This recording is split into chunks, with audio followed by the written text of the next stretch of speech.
Hello, welcome to or back to my channel. My name's Annie, and today I'm going to be talking about my favorite horror books.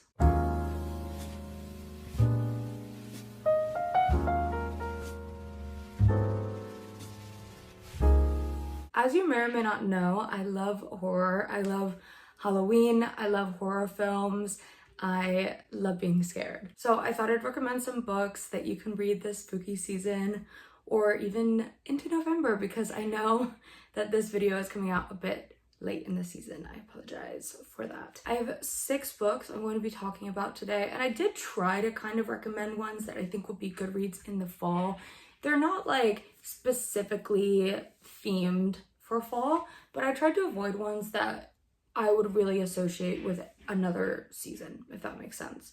So without further ado, let's just get into the recommendations. The first book, and honestly just the best book and the best book to read during Halloween, is none other than Maeve Fly by CJ Lead. This was my favorite book I read last year, and I think it's probably one of my favorite books ever. I'm obsessed with it. I wrote my dissertation on it. Like, this book is incredible, and it's perfect for Halloween because our main character Maeve loves Halloween, and the climax of this book happens on Halloween as well. Also, sorry if you can hear any like construction noises in this video. I do have my window closed, but someone is having some work done on their house across the street, so I apologize in advance. So Maeve Fly is about the titular Maeve Fly. She lives in LA, and she and her friend Kate work at Disneyland. Maeve plays Elsa and Kate plays Anna, so they're like the dress up Disney princesses that go around and take photos with the kids and stuff. So Maeve and Kate are like besties. Maeve is obsessed with Kate. She's like so happy that they get to work together.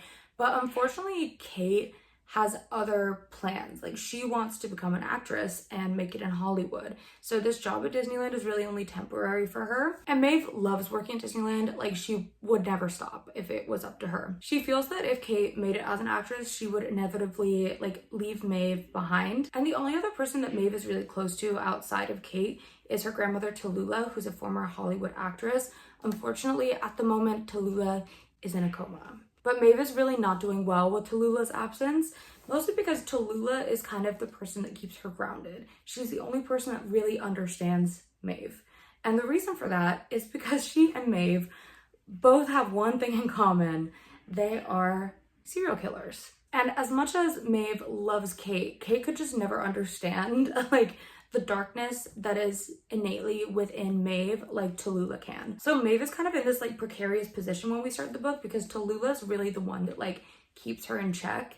And the situation isn't helped when she finds this like disgusting little doll. It has like the face of one animal and the body of another, and around its neck looks like human hair and blood. Like, it is disgusting. And Maeve looks at this thing and she's like, that is perfect. That doll is perfect. But she's also terrified by it, because she's like, this means I'm not alone.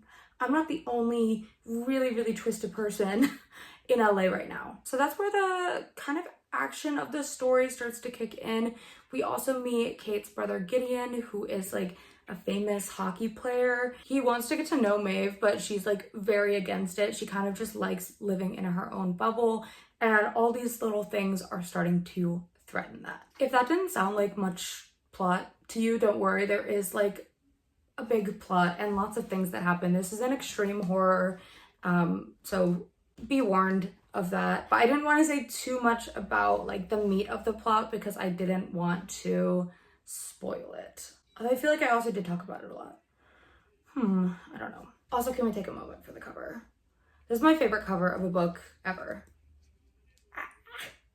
Is that not? Are you not obsessed? This book is phenomenal. Maeve is probably one of my favorite characters I've ever read. She's somehow both terrifying and like weirdly relatable and hilarious and really sad. Like, it's just it's the perfect book for me. And as I mentioned, the perfect book to read this Halloween.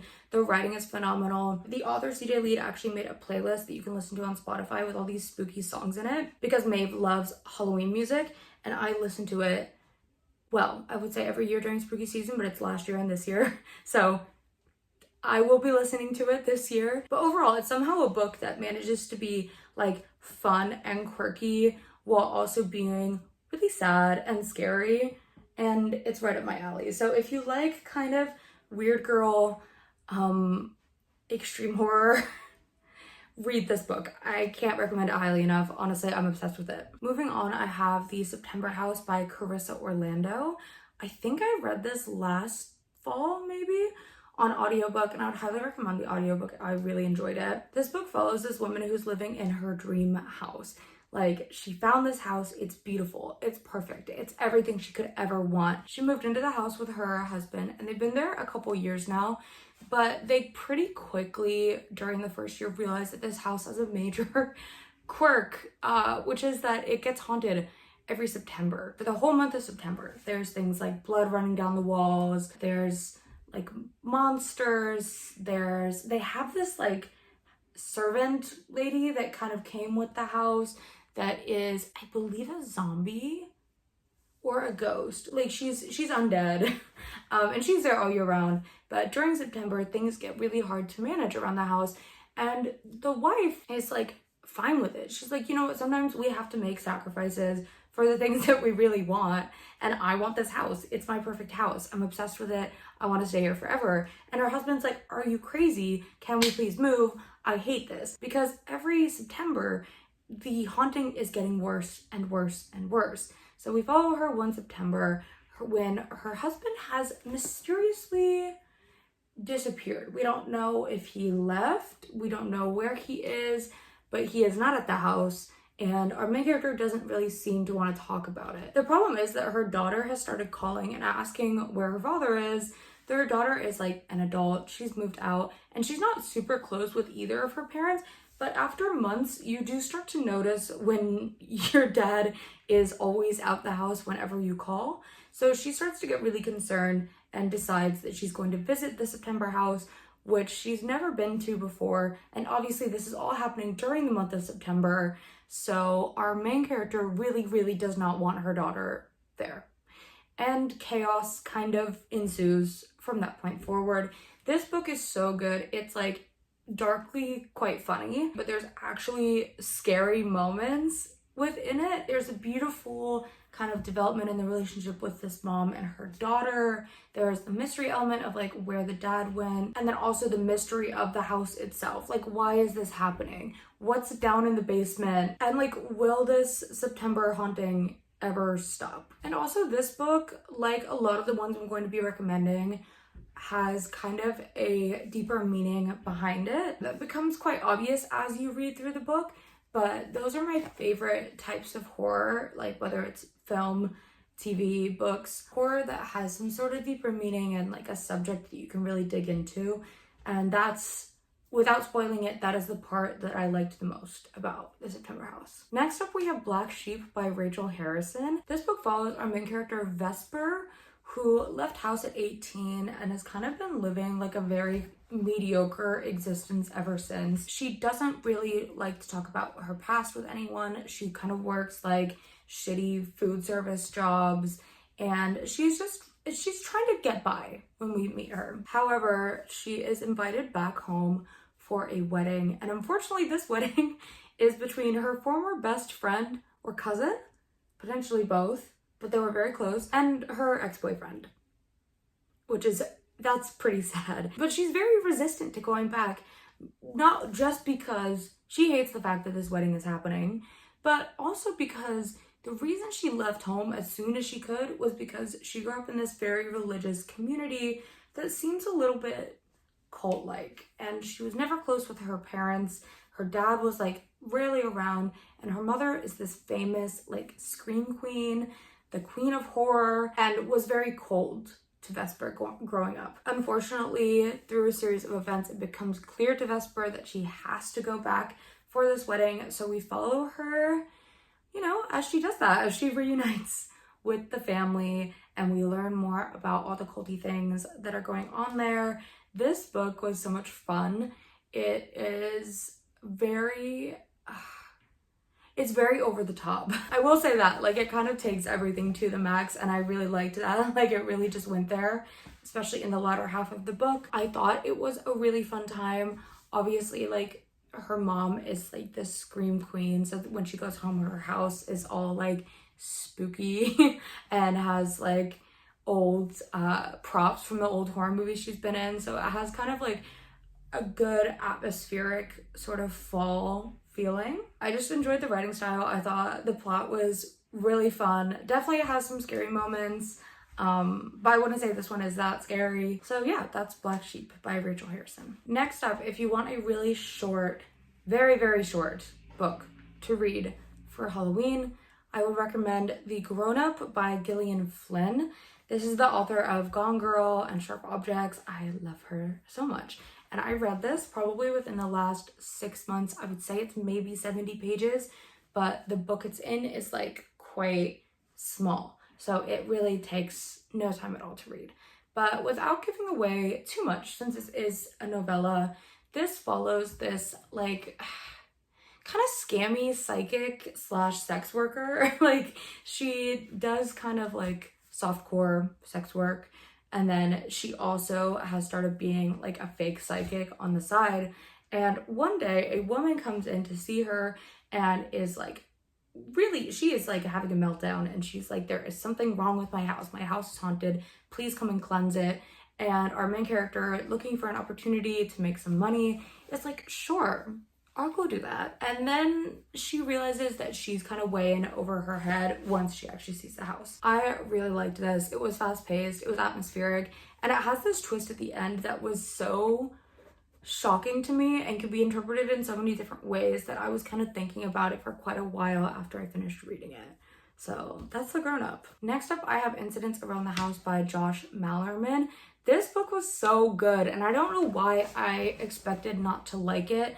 I think based off the cover, I was like, man, I don't think it's gonna be for me. But I heard people talking about it like a year ago and decided to read it, and I didn't regret it. It was fabulous.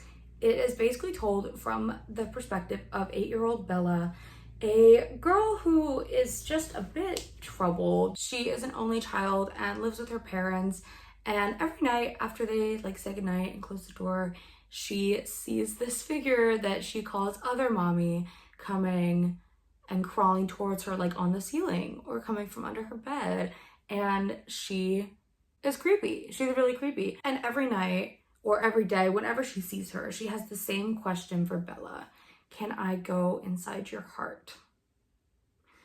Is that not terrifying? Bella's not really scared of Other Mommy. She's kind of like, you know, she's cool, but like she seems like she has vaguely bad vibes, but like sometimes I feel like she's the only one that ever understands me. But she does kind of get a bad feeling about letting her Other Mommy into her heart, so she keeps resisting. But unfortunately, when we start the book, Other Mommy is getting a little bit fed up with this, and incidents begin occurring around the house as Other Mommy is becoming more and more impatient, and pretty soon this becomes something that her parents cannot ignore. I really love this.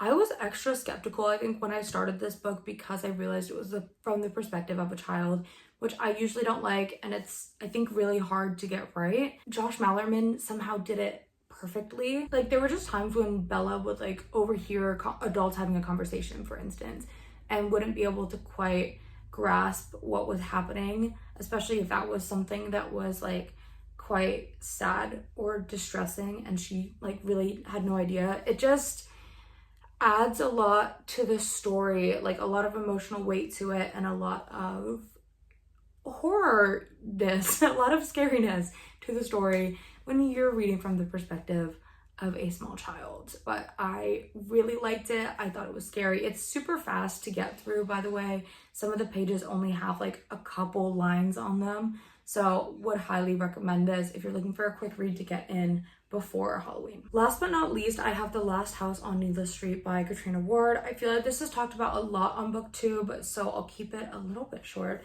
but if you haven't read it yet, you really should. It's really good. It's great. Basically, this book is told from multiple different perspectives. It's been a couple years since I've read this, so I can't remember exactly whose perspectives we're following, but basically there's this man that's a little bit creepy, and he lives on the last house on Needless Street, kind of like next to some woods. and he's weird, you know. He has like his windows kind of boarded up, I think. He just has a bit of like strange mannerisms. People just think that there's something a bit off with him. And he was accused of murdering a young woman in the quite recent past, I believe, when we started the book. However, there was insufficient evidence, so he got let off. I think this is right. It's been a while. If anything is incorrect that I'm saying, I will put it in the video, like in a little text thing, but it has been a minute. Anyway, the sister of the woman that people think that this guy killed decides to kind of take it upon herself to investigate him because she really thinks he did it.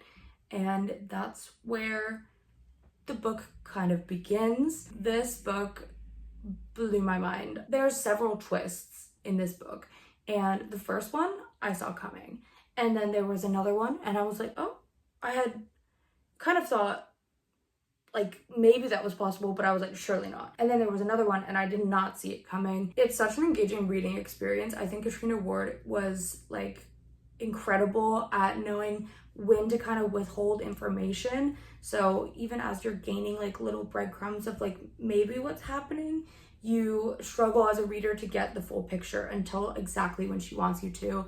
I just found it a really satisfying read, really touching. The twist has a lot of meaning and thought and intention behind it. So I just have to recommend it if you haven't read this book yet. So those are all my recommendations for today. Thank you so much for watching this video. I hope you liked it. If you did, please give it a like and subscribe to my channel. If you excuse me, subscribe to my channel if you'd like to see more from me. Let me know if you've read any of these books, if you like them, what some of your favorite horror books are, or like what books you're reading right now.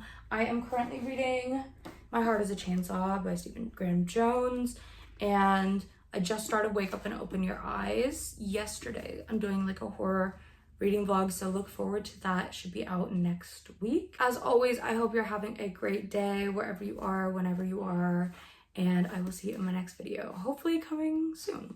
Bye.